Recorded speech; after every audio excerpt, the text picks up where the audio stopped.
അങ്ങനെ ചെയ്ത പാട്ടുകളൊക്കെ പിന്നെ ദാസേട്ടനും ഇഷ്ടപ്പെട്ട് ജനങ്ങൾക്കും ഇഷ്ടപ്പെട്ടെന്നുള്ളതാണ് അറിഞ്ഞത്. ചേട്ടൻ എത്ര മ്യൂസിക് ഡയറക്ട് ചെയ്തിട്ടുണ്ട്? മൊത്തം ഞാൻ കാസറ്റ് വർക്കുകൾ അന്നൊക്കെ 10 പാട്ടാണല്ലോ ഒരു കാസറ്റിനകത്ത്. എത്ര ചെയ്തെന്ന് ചോദിച്ചാൽ കുറേ എണ്ണം ചെയ്തിട്ടുണ്ട്. പെട്ടെന്ന് ഓർക്കാൻ പറ്റാത്ത അതാണ് എണ്ണം പറഞ്ഞാൽ ചിലപ്പോൾ കൂടിയും പോകും, ചിലപ്പോൾ കുറഞ്ഞും പോകും. വീട്ടിലെ അച്ഛനും അമ്മയും ആരെങ്കിലും പാടും? അമ്മ നന്നായിട്ട് പാടുമെന്ന് ഞാൻ അറിഞ്ഞിട്ടുണ്ടായിരുന്നു. അമ്മച്ചി അങ്ങനെ വലിയ എനിക്ക് പാട്ടൊന്നും ഇല്ലെങ്കിലും അറിയാം. പി ലീലയുടെ ചേട്ടന്റെ ചേട്ടനാണ് അത്. എന്റെ ഇന്റർവ്യൂല് ഞാൻ കേട്ടിട്ടുണ്ടായിരുന്നു. പി ലീലയുടെ ഒരു റേഞ്ചാണ് അമ്മച്ചിക്ക് ഉള്ളത് എന്നുള്ളത്. ആ ഒരു സ്റ്റൈലാണ് അന്നത്തെ ആൾക്കാർക്ക്. അന്നത്തെ കാലഘട്ടത്തിൽ എല്ലാവരും അവരുടെ പാട്ടുകളാണല്ലേ, അവരുടെ സ്റ്റൈലിലാണ് അന്നൊക്കെ പാടിയത്. ചേച്ചിക്ക് എനിക്ക് തോന്നുന്നു ആ ഒരു അവിടെ നിന്നായിരിക്കും ആ ഒരു കഴിവ് കിട്ടിയിട്ടുണ്ടാവും അല്ലേ?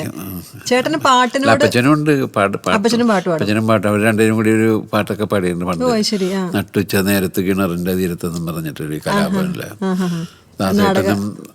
ദാസേട്ടനും വസന്ത എന്തുണ്ടോ അവർ രണ്ടുപേരും കൂടി പാടിയ നട്ടുച്ച നേരത്ത് കിണറിന്റെ പാട്ട് കേട്ടിട്ടുണ്ട്. അത് രണ്ടുപേരും കൂടി പാടിയിട്ടുണ്ട്.